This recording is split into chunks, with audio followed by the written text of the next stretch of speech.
Millionaire invites Black Maid's son to play chess as a joke. She didn't know he was a child genius. The Whitmore estate gleamed like a palace that warm June evening. Lanterns swung from carefully pruned oaks. Champagne glasses clinked in the hands of Atlanta's most powerful, and the air was thick with the hum of money, laughter that rang too loud, perfumes that clashed, and the easy confidence of people who believed the world would always bend in their favor. Charles Whitmore stood at the center of it all, a towering figure in a cream-colored linen suit, his silver hair slicked back with meticulous precision. His smile was the kind that could dazzle in photographs, but up close, it often carried an edge, like the gleam of a knife. Tonight, as with every year, he was hosting his famed midsummer garden party. City officials, real estate moguls, and society wives had all gathered beneath the white marquee tent, eager to be seen. And weaving quietly among them was Evelyn Carter. She wore her standard black maid's uniform, pressed, modest, with a white collar that she had ironed twice that morning. Her posture was upright, her face composed, but her eyes carried the weight of exhaustion. Years of polishing silver, scrubbing floors, and carrying trays through parties like this had taught her to move unseen. Yet she never lost her dignity. Even now, balancing a tray of hors d'oeuvres, she carried herself with quiet grace. At the edge of the estate lawn, seated on a wrought iron bench, was Malik Carter. At 12, he was smaller than most boys his age. His jeans were slightly frayed at the knees, and his sneakers bore the faded colors of years' use. Yet his eyes, dark, unblinking, and endlessly curious, took in every detail of the glittering party. His hands fiddled absent-mindedly with a small travel chess set, the pieces worn from countless hours of study. Charles noticed him and smirked. "Whose boy is that?" he asked loudly, drawing the attention of several nearby guests. "That's Evelyn's son," someone answered with a dismissive laugh. "She brings him along sometimes when she can't find a sitter." Charles's grin widened. "A maid's boy, huh? Sitting there with his little board game. Well, wouldn't this be fun?" He strode toward the child, the crowd parting to watch. Evelyn froze where she stood, her tray trembling slightly in her hands. "Hey, son," Charles said in a booming, theatrical voice. "You play that game for real? Or do you just like moving the little toys around?" Malik looked up slowly. His voice, when it came, was quiet but steady. "It's chess, sir. And yes, I play for real." A ripple of amusement passed through the crowd. Charles turned to them, eyes glinting with mischief. "Well then, what do you all say we let the boy challenge one of us?" He gestured broadly, playing the entertainer. "A little match to lighten the evening. The maid's boy against the masters of the board." Laughter broke out, light and cruel. Evelyn's face burned, but she dared not speak. To interrupt a guest would mean trouble. To interrupt the host, ruin. Malik only nodded, opening his small board with careful precision. His fingers placed the pieces in their squares like a ritual, calm and deliberate. Charles chuckled and sat down across from him. "All right, son, let's see what you've got. But don't cry when I take your little king away."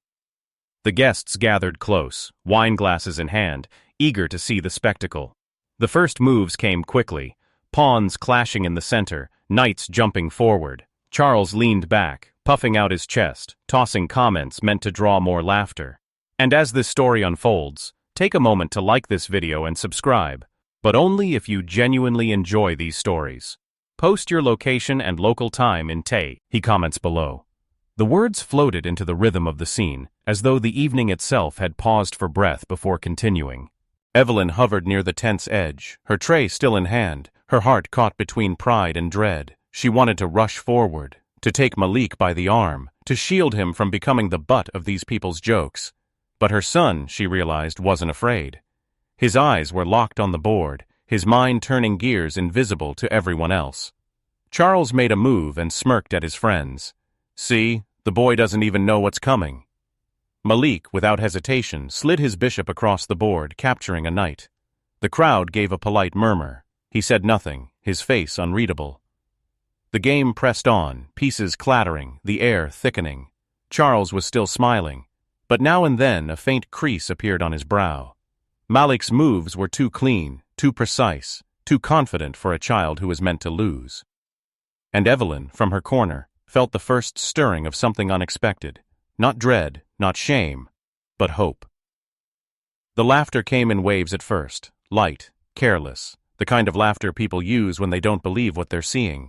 A child moving pieces on a board against a millionaire seemed ridiculous, almost endearing, but as the minutes ticked by, the air began to shift. Charles Whitmore leaned closer to the chessboard now, his smile tighter, his eyes no longer scanning the crowd, but fixed on the game. His knight had been lured into a trap he hadn't noticed. His bishop was gone, and his rook sat vulnerable. Across from him, Malik Carter rested his chin lightly on one hand, the other poised above the board with a patience rare for a 12-year-old. The boy didn't gloat, didn't grin, he simply played. "Lucky move," Charles muttered, shifting a pawn forward with more force than necessary. "Luck doesn't last long in chess, sir," Malik replied quietly. A ripple of surprise passed through the onlookers. A few chuckled, others smirked, but one or two raised their brows, impressed. Evelyn stood frozen near the buffet table, tray of hors d'oeuvres still balanced in her hands. Her heart pounded with every piece her son captured. She wanted to believe in him, of course she did, but she also knew the cruelty of these people. She knew how quickly admiration could turn to mockery, and how easily the powerful could crush someone who embarrassed them. "Careful, Charles," one of his friends teased, sipping champagne. "Looks like the boy might be giving you a run for your money." Charles's jaw tightened. "Don't be ridiculous. He's a child. I'm just letting him feel clever." But Malik moved again, sliding his queen into position with the calm certainty of someone who had foreseen the moment 10 turns ahead. "Check." The word fell like a stone in water. The crowd leaned in, murmurs spreading. Charles jerked his head toward the board, his face reddening. He moved his king hurriedly out of danger, but in doing so, left another piece exposed. Malik claimed it without hesitation. The spectators laughed, this time not at the boy, but at the absurdity of the situation. Evelyn's throat tightened. For the first time, the laughter wasn't cruel. It was disbelieving, electric, like they were watching a storm break. Charles, however, was unraveling. His voice sharpened, his hand slammed a piece harder than necessary. "You think you're clever, don't you? Sitting there smirking at me?" Malik blinked, startled. "I'm not smirking, sir." The boy's voice was calm, respectful, but his innocence only made Charles's humiliation sting deeper. His friends were whispering now, some grinning, some shaking their heads in disbelief. The man who prided himself on dominance, on control, was losing ground. And not to a rival executive, not to a seasoned opponent, but to the Maid's son. "You've got to be kidding me," muttered one guest. Is he actually winning?" Another replied in a hushed tone. "Not just winning, he's playing beautifully. Look at his control of the center." Charles snapped his head toward them, his glare silencing their commentary. Then he turned back to the boy. His breathing was heavier now, his posture tense. Evelyn couldn't bear it any longer. She set her tray down on the table, her hands trembling, and stepped forward. "Mr. Whitmore," she said softly, her voice nearly breaking, "maybe we should stop this. It's only a game." Charles looked up at her, his eyes flashing with anger. "Quiet, Evelyn. Don't interfere." The words cut deep. She lowered her gaze, her shoulders tight with humiliation. She had endured years of comments like that, dismissals, commands, reminders of her place. But to hear it spoken in front of her son, that was a wound sharper than any. Malik glanced briefly at his mother, then back at the board. His expression didn't change, but his next move was swift, decisive. His knight leapt into position, a trap snapping shut. "Check again." Gasps, whispered curses. The crowd pressed closer, no longer laughing, no longer amused. They were captivated. Something extraordinary was unfolding before their eyes, and they couldn't look away. Charles, sweating now, grabbed his glass of scotch and downed it in one gulp. His hands shook as he set it down. The board mocked him with every piece still standing. Malik's position strong, his own army dwindling. "Ridiculous," Charles muttered. This isn't fair. Somebody's telling him what to do." He shot a glare at Evelyn, as if accusing her of coaching. But Evelyn only stood still, her hands clasped tightly before her, tears pricking her eyes. She hadn't taught her son any of this. She barely even understood the game. Everything Malik knew he had taught himself, hunched over library books and that battered little board. The tension in the garden thickened. The other guests, sensing the spectacle turning into something deeper, something dangerous, fell into Oh, uneasy silence. The only sound was the faint clink of glassware and the soft, deliberate movements of Malik's hands as he guided his pieces. What had begun as a joke was shifting, moment by moment, into something no one could laugh at. And in that silence, Evelyn realized the humiliation Charles had planned was no longer hers to bear. It was his. By now the garden had transformed. The laughter that once spilled across the estate lawn had curdled into a thick, uneasy quiet. The hum of conversation, the clinking of glasses, even the chirping of cicadas, all seemed to fade into the background, leaving only the small wooden chessboard as the center of the universe. Charles Whitmore's jaw was clenched tight, his face a mottled red beneath the soft glow of the lanterns. He was a man who had built his empire on intimidation and charm in equal measure, yet both were failing him now. His charm couldn't stop the whispers threading through the crowd, and his intimidation couldn't prevent the slow dismantling of his army on the board. Malik Carter sat opposite him, his small frame hunched slightly forward, eyes unblinking. He had entered a space of quiet calculation, a rhythm known only to himself. Each move flowed seamlessly into the next, a sequence born not of guesswork, but of certainty. He didn't see the wealthy crowd. He didn't see his mother's anxious figure at the edge of the lawn. He saw only patterns, lines of force stretching across 64 squares, inevitabilities waiting to be revealed. "Impossible," Charles muttered, running a hand through his perfectly styled silver hair. "There's no way." "Maybe you should slow down, Charles," one of his friends teased, trying to cut the tension. "Think it through. Can't have the maid's kid beating you at your own party." The attempt at humor only deepened the sting. Charles's pride bristled. The laughter wasn't with him anymore. It was at him. He slammed a rook forward. "There, let's see you deal with that." Malik studied the board for only a moment before sliding his bishop across the squares. A clean strike. The rook was gone. A collective murmur rose from the guests, a ripple of disbelief that circled the tent. Evelyn pressed a hand to her chest, her breath shallow. She had known her son was clever, of course. She had seen him devour books far beyond his age, had watched him lose himself in puzzles with a serene focus. But this was something else. This was brilliance, revealed under the brightest and cruelest spotlight. Charles gritted his teeth. "Beginner's luck," he said, though the tremor in his voice betrayed him. Malik finally spoke, his voice soft, respectful. "It's not luck, sir. It's practice." The words cut deeper than any insult. The guests shifted uncomfortably, sensing the shift in power. Evelyn's eyes brimmed with tears she refused to let fall. Charles leaned forward, his smile stretched too wide, too forced. "You think you're smarter than me, boy? You think a maid's son could outplay me?" Malik didn't answer. He simply moved again. Another trap sprung, another piece gone. The game was slipping from Charles's hands, and everyone knew it. "Unbelievable," someone whispered near the back. "The kid's a natural. Look at the precision." "Prodigy," another murmured. "That's what he is, a prodigy." Charles's face twisted. He could hear them. He could feel the admiration shifting, away from him, the master of the estate, and toward the boy he had meant to humiliate. His hand trembled as he reached for his queen, nearly knocking it over. His moves grew erratic, fueled by desperation rather than strategy. Malik, calm as a still pond, dismantled each attempt, his pieces closing in with inevitability. "Check." The word fell from Malik's lips again, soft but final, like the toll of a bell. The guests leaned in. Evelyn gripped the edge of the tablecloth, her knuckles white. Charles's hand hovered over the board, his face pale now, his pride unraveling with every passing second. This is a trick. No child plays like this. You're cheating."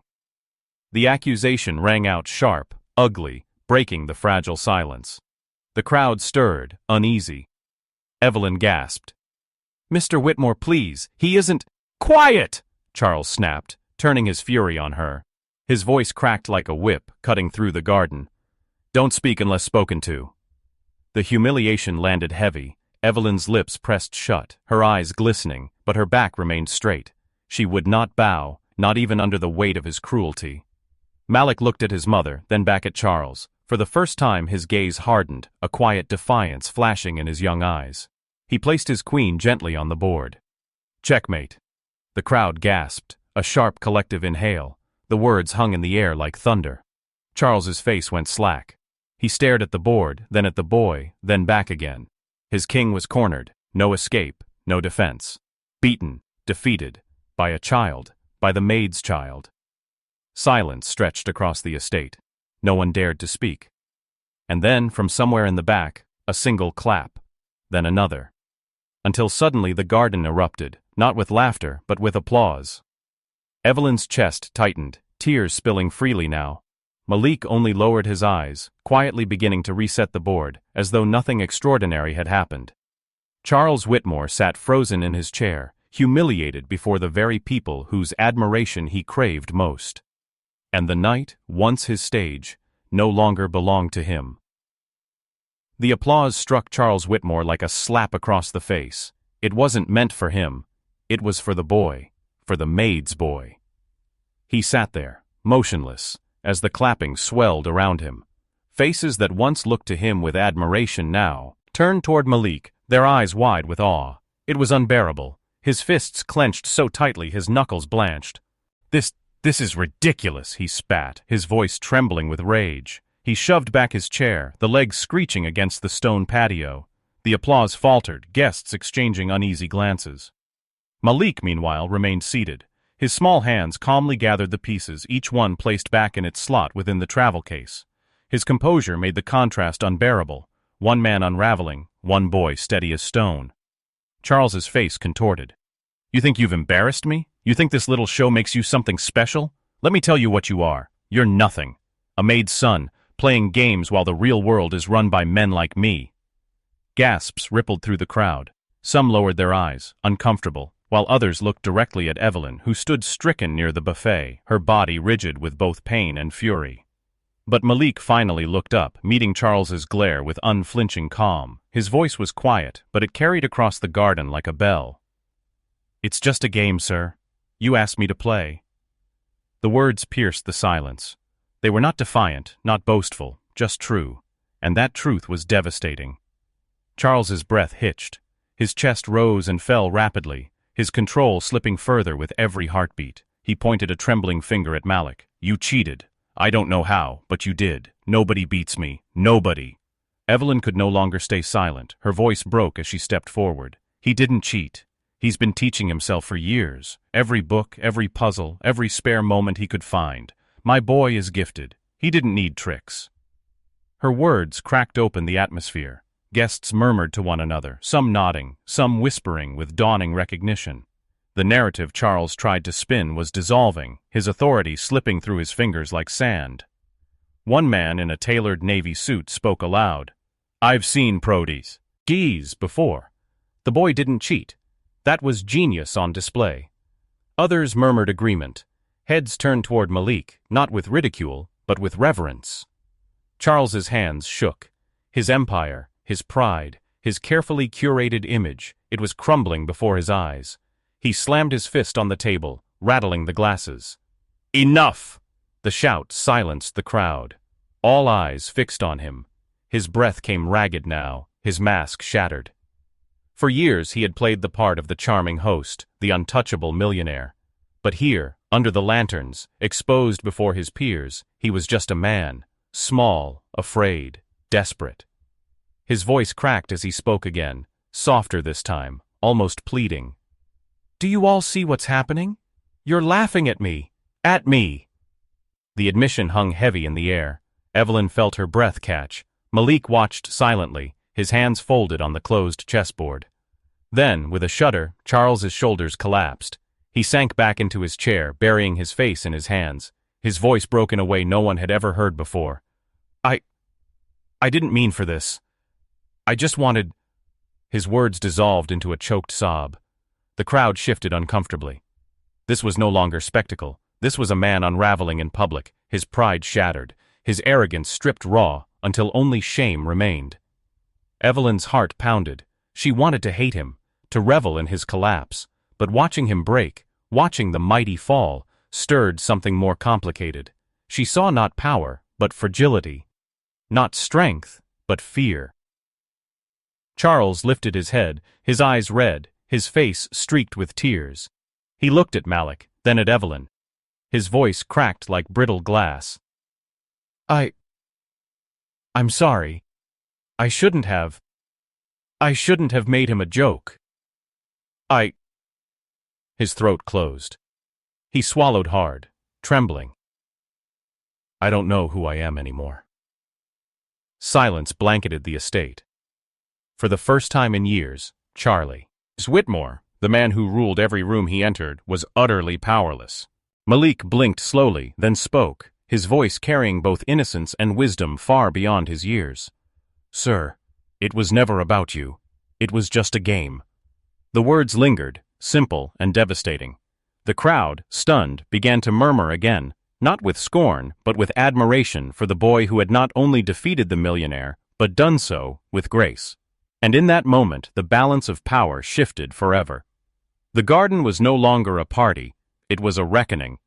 Guests who had once circled Charles Whitmore like moths to flame now kept their distance. Some looked away from him entirely, as if his unraveling were too raw to witness. Others whispered behind gloved hands, their gazes flicking between the boy and the broken man. Charles sat slumped in his chair, his once pristine linen suit wrinkled, his carefully crafted image in ruins. The tears had dried on his cheeks, but his eyes were still bloodshot, his hands trembling as though he had aged 20 years in a single evening. Malik Carter remained quiet, the travel chess set closed neatly in his lap. He had made no victory speech, no boast. His stillness, his humility, only deepened the impact of what had happened. He wasn't just the boy who won a game. He was the boy who had toppled a giant without raising his voice. Evelyn stood near him now, one hand resting lightly on his shoulder.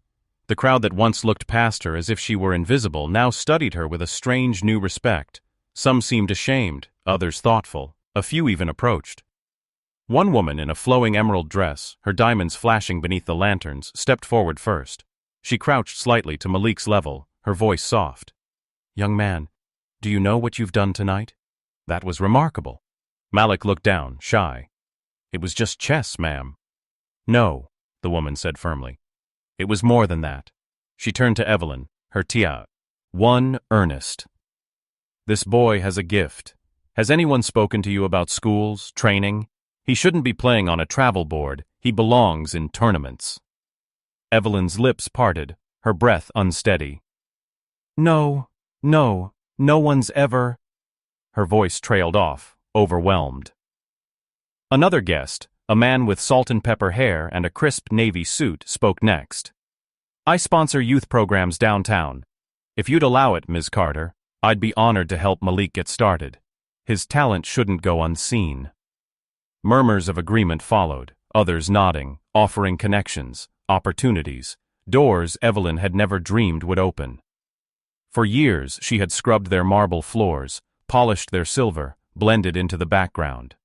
Now, for the first time, they saw her. Not as the help, but as the mother of a prodigy. Evelyn blinked rapidly, her throat thick with tears. She squeezed Malik's shoulder, steadying herself. Thank you, she whispered, her voice breaking.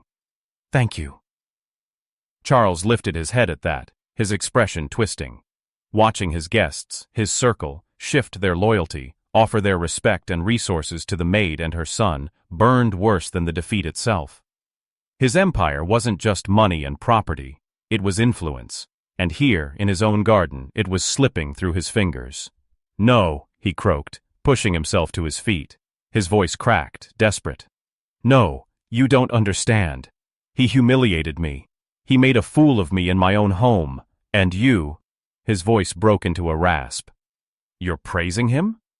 The guests stared back in silence, no longer cowed by his bluster. A few even looked disgusted. One man muttered under his breath, You humiliated yourself, Charles. The words landed heavy, final. Charles staggered back a step, shaking his head. He looked around the garden, searching for an ally, but found none. Every pair of eyes had shifted away from him, the applause, too. Admiration, the center of gravity, it all belonged to Malik now. And the boy, too young to understand the politics but wise enough to feel the weight of the moment, stood slowly. He approached Charles, the closed chessboard clutched in his small hands. He extended it forward, not as a taunt, but as an offering. "You can have it back if you want," Malik said softly. "It's just a game." The guests inhaled sharply. Evelyn's hand flew to her mouth. Charles looked at the boy, at the board, at the sincerity in his eyes. His lips trembled, his chest heaved. For a moment, it seemed he might take it, accept the gesture, let humility cleanse him. But pride was a cruel master. He shoved the board away with a trembling hand, his voice breaking. "Keep it. I don't ever want to see it again."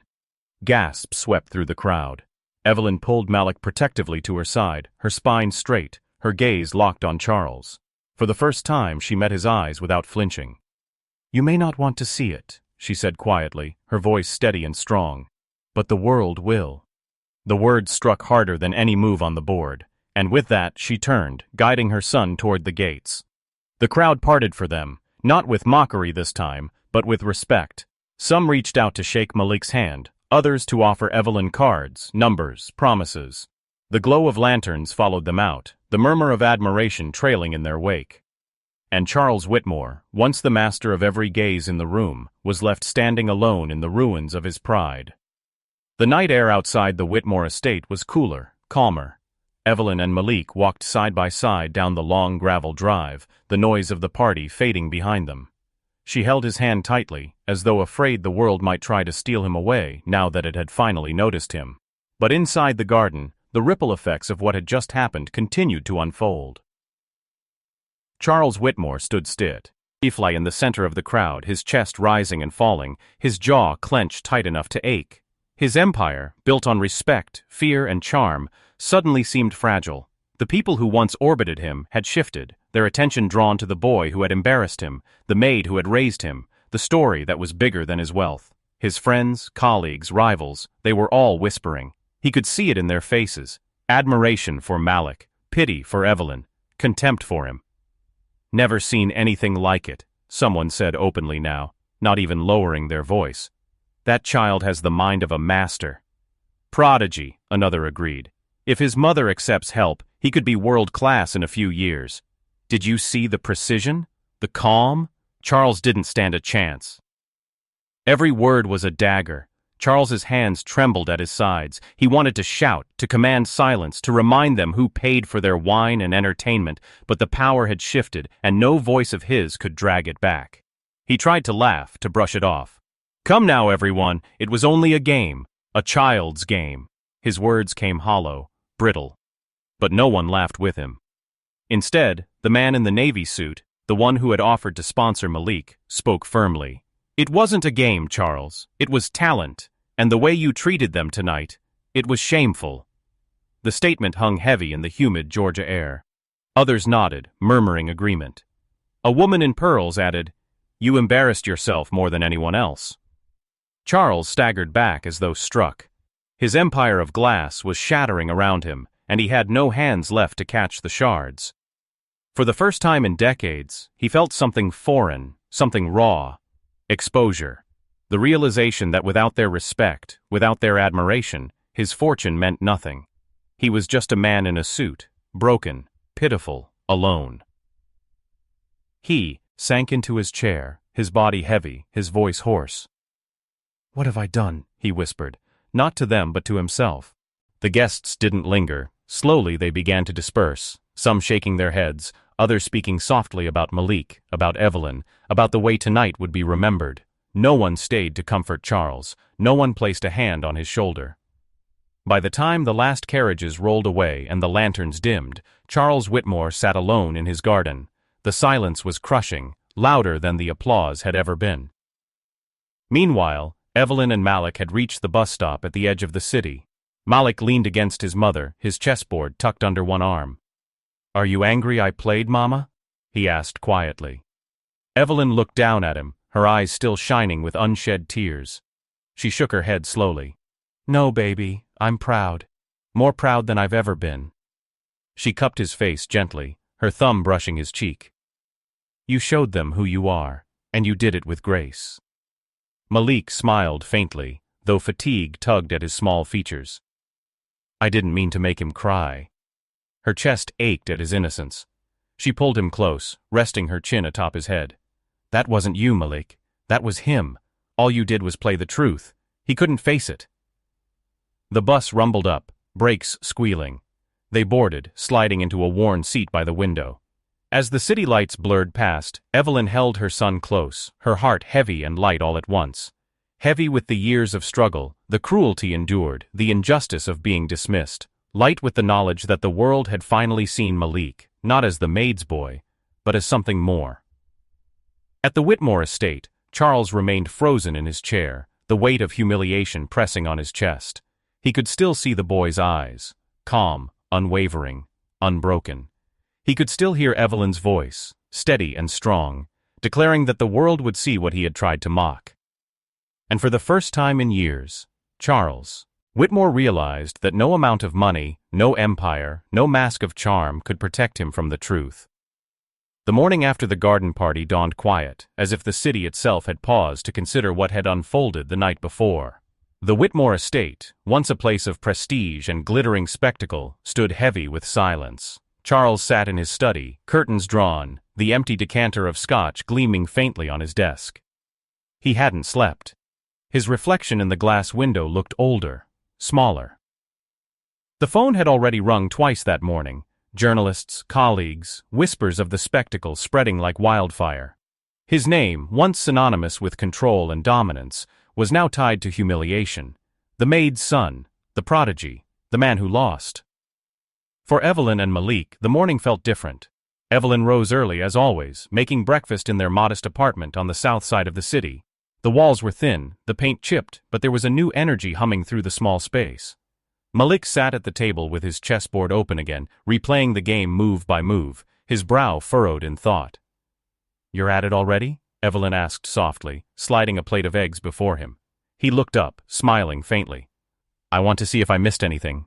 She laughed gently, shaking her head. "Baby, you didn't miss a thing." Her voice trembled with pride. "The whole city's going to be talking about you." Later that day there was a knock at the door. Evelyn hesitated, wiping her hands nervously on her apron before opening it to find the man in the navy suit from the party, the one who had spoken of sponsorship. He introduced himself properly now, Robert Caldwell, a philanthropist who ran a foundation for gifted youth. "I meant what I said last night," he told Evelyn earnestly. "Your son has a rare gift. If you'll allow it, I'd like to sponsor his trait. Mining, tutors, tournaments, everything he needs. He deserves a stage far bigger than a garden party." Evelyn's breath caught. Her instinct was caution. She had spent her life mistrusting promises made by people in power. But when she looked at Malik, at his eager, hopeful eyes, she felt the answer form. "Yes," she whispered. "Yes, we'll accept." Malik's face lit with a joy she hadn't seen in years. He sprang up, hugging her tightly, before turning to Robert with a shy but firm, "Thank you, sir." In the weeks that followed, the story of the Whitmore party spread beyond Atlanta. Newspapers ran headlines about the chess prodigy who humbled a tycoon. Videos of the match, taken secretly by guests, circulated online. The boy with the travel chess set became a symbol, proof that brilliance could bloom anywhere, even in the son of a maid.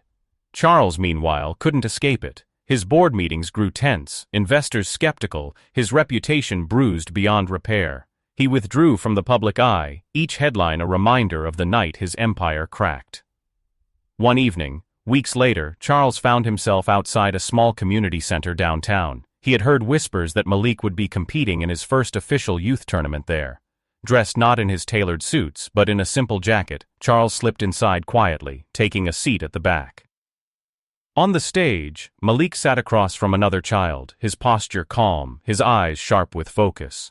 Piece by piece, move by move, he commanded the board with the same quiet brilliance as before. When he won, cleanly, gracefully, the room erupted in cheers. Evelyn hugged her son, tears streaming freely. And in the shadows, Charles felt something shift inside him.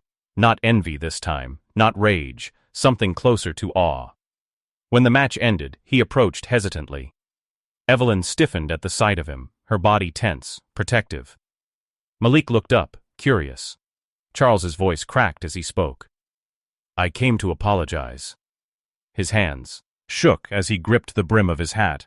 I don't expect forgiveness. I don't deserve it. But I needed you to know I was wrong about everything. About you, about your son. He is extraordinary. His eyes glistened. And I hope the world treats him better than I did. The silence between them stretched long. Evelyn's jaw tightened, old wounds rising. But Malik stepped forward first, holding out his hand. "It's okay, sir," he said softly. "You already taught me something important." Charles blinked, confused. "Taught you?" Malik nodded. "That even people who look powerful can be wrong, and that I should never doubt myself, no matter who I'm playing against." The words struck Charles like a final blow, but not of humiliation, of release. He took the boy's hand, gripping it tightly, tears slipping free. For Evelyn, the moment was complicated, anger and compassion warring within her. But as she watched her son extend grace where none had been given, she realized this was Malik's true gift. Not just the game, but the heart behind it. That night, as they walked home beneath the city lights, Evelyn whispered to Malik, "You've changed everything." And Malik, with the quiet certainty that had carried him from a bench in a garden to the brink of greatness, simply replied, "It was just a game, Mama, but maybe games can change the world." The lights shimmered in his dark eyes, a reflection of the future now wide open before him. And for the first time in her life, Evelyn allowed herself to believe in something she had always been denied, hope without limits.